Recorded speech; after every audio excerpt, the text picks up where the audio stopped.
Brian Bilbray here with us this morning. He represents the 50th District, running for re-election, of course, with the congressional redistricting. He's now in the 52nd District. Good morning. Good morning, Thank Jeff. you for being here. Coming in. Let's get your reaction to that. Some 80% of Americans absolutely. I mean, unhappy. It was like even I voted against the adjournment, basically because we have the tax issue coming up. That's been passed in the House. The Senate's done a different issue. Now's the time for the two sides to get together and work it out. You've got this sequestering issue where the spending bills.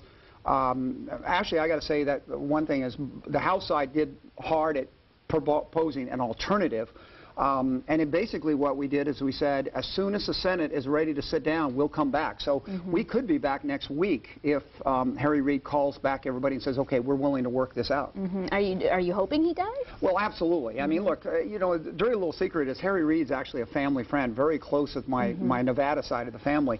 But we got a lot done that people don't know about. Nobody wants to report the times you cooperate. We did the FDA reform, major changes to allow expedited cures to get to patients, being able to work it out. That was an overwhelming bipartisan effort. I think that's one of those issues that when you talk about family or health issues that truly are going to save people's lives, you see Democrats and Republicans working together. And that passed through. It's like just yesterday I introduced a bill to address this issue of why are people demanding the ability of having access to the active ingredients of marijuana when their doctors are saying it helps, like my daughter with chemo.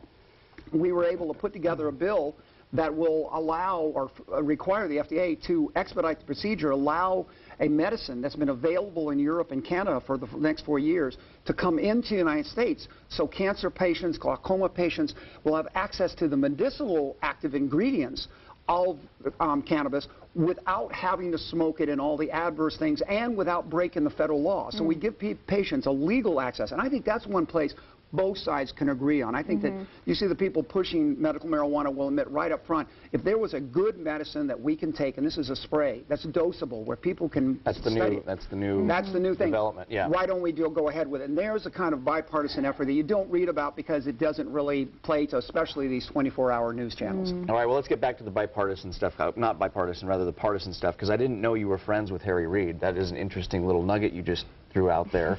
What did you think about Mr. Reid's comments with regards to Mitt Romney and his taxes earlier this week? I am shocked that, look, Harry is way over on this issue. To take a rumor and then to go on to the floor. So you got to understand, members of Congress, senators and House can say anything they want on the House floor or the Senate floor without being sued for libel.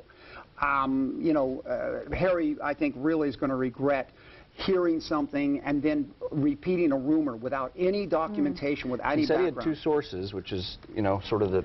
I think there was a real problem that Harry's going to have to come back on this. And to clarify, my cousin, James Bilbray, was actually security guard with Harry Reid when both of them were going through law school. And then Harry asked my cousin to run for his House seat when he ran for the Senate. That's how close the family is on this issue. But I think that those of us that have the privilege of saying things in Congress without having litigation brought against us have a responsibility to check and double check as much as possible. And if we're wrong, stand up on the same place on the floor and use the same podium to apologize for the mistake. And I think that's one thing we don't do enough in Washington, and that is admit when we make a mistake. Why doesn't Mr. Romney just release his tax documents? Well, look, let me tell you something. I'm running against a multimillionaire who hasn't released any of his tax documents. It's kind of interesting for me to see Nancy Pelosi pushing a candidate and then attacking a Republican when Scott Peters hasn't released one of his tax returns, as Lori Saldana was pointing out. So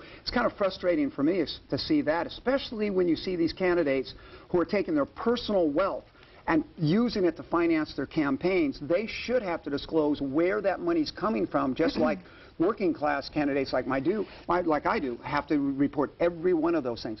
I think this issue is I think that the issue is the presidential candidate has released some of his returns. They want more.